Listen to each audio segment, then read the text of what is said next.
Les trottinettes électriques séduisent les grands comme les petits à Ottawa. Mais les risques pour la sécurité sont bien présents.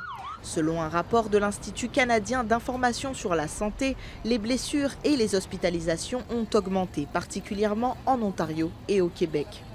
Celui qu'on voit le plus souvent, c'est vraiment les traumatismes crâniens parce que malheureusement, dû à la disponibilité, la facilité d'accès des trottinettes un peu partout en ville, puis la non-disponibilité souvent des casques, les gens ont pas tendance à porter un casque. Le Québec et l'Ontario comptent parmi les provinces avec le plus d'hospitalisations liées aux trottinettes électriques pour la période 2023-2024. Du côté du Québec, les hospitalisations sont passées en un an de 46 à 63, soit une hausse de 36%, tandis qu'en Ontario, elles sont passées de 92 à 54, soit une hausse de 67%.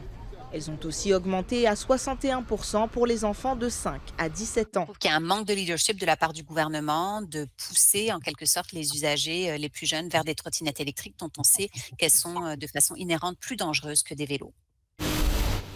Le centre hospitalier pour les enfants de l'Est ontarien constate que le nombre de blessures est resté stable en 2023 et 2024.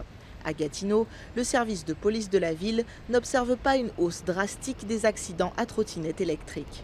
Pour ce qui est de 2025, on a répondu à seulement 5 appels concernant un accident là, avec des trottinettes, que ce soit tout confondu, trottinette électrique ou trottinette régulière. Les trottinettes sont en libre service à Ottawa depuis 2020. Le projet pilote devrait se poursuivre jusqu'en 2029. Selon son règlement, seuls les mineurs sont obligés de porter un casque en conduisant une trottinette électrique. Ici Camille Cusset, Radio-Canada, Ottawa.